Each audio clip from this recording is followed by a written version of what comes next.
আসসালামু আলাইকুম। আলহামদুলিল্লাহ যে নতুন করে আবার একটা চুলা বানায় নিলাম। তো আগের চুলাটা অনেক বেশি লার্কি লাগতো, সেজন্য এই চুলাটা আবার নতুন করে বানাইতেছি। আর বিশেষত বানাইতেছি যে নতুন মাটি দিয়া নতুন চুলা বানাইলে এই চুলা অনেক দিন পর্যন্ত থাকে, নষ্ট হয় না। আর গেছিলাম বাজারে, তো বাজার থেকে নিয়ে আসলাম নদীর পোনা। এই নদীর এই পোনা মাছ শীতের মৌসুমে খাইতে অনেক ভালো না চাঁদ? এই পোনাটা নতুন আলু আর নতুন ধনেপাতা আলু দিয়ে রান্না করলে অনেক অনেক মজা, টমেটো দিলে সাথে। তো কার কাছে কেমন লাগে আমি জানি না, কিন্তু আমার কাছে অনেক বেশি ভালো লাগে। আর ঠান্ডা লাগছে, ঠান্ডায় নাক বন্ধ হয়ে গেছে গা, কথা একদমই ভালো শোনা যেতেছে না। তো পোনা দুই জায়গা থেকে কিনছি। প্রথম কিনছি, দেখলাম বেশি ভালো না, সেজন্য আধা কেজি নিয়েছি। পরে আবার আইসা পড়তে নিয়েছি, দেখি ওইখানকার পোনাগুলো আবার ভালো। তো ওইখান থেকে আবার নিয়েছি আধা কেজি। তো দু জায়গার থেকে মিলে 1 কেজি পোনা নিয়েছি। আর বাচ্চারা তো এত ছোট মাছ খাইতে পারে না, যেহেতু আমারই বেশি খাইতে হয়, হ্যাঁ তেমন খায় না।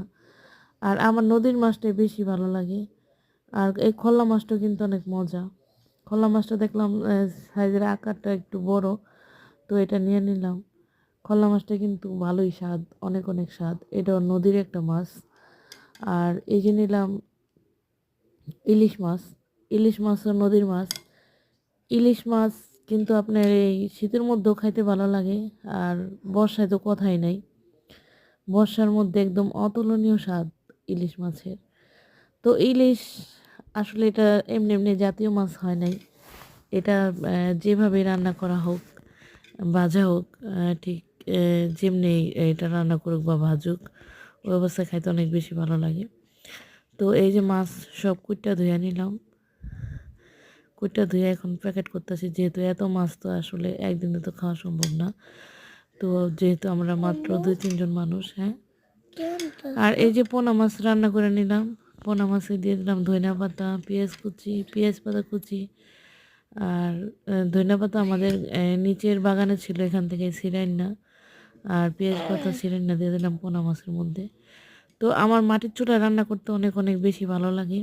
কিন্তু মাটির চুলায় রান্না করলে হয় কি, হাত কালো হয়ে যায়, চেহারা কালো হয়ে যায় ধোঁয়ায়। কিন্তু রান্না করতে কিন্তু অনেক ভালো লাগে। আর খাইতেও মাটির চুলার যে রান্নাটা, এই রান্নাটা খাইতে কিন্তু একদম অতুলনীয় স্বাদ।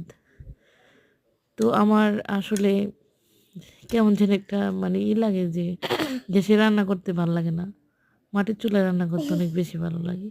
মাটির চুলায় রান্না করলে আমরা একটু খেলতে পারি। সত্যি চাঁদ বলতেছে মাটির চুলায় রান্না করলে আমরা উঠানে একটু খেলতে পারি।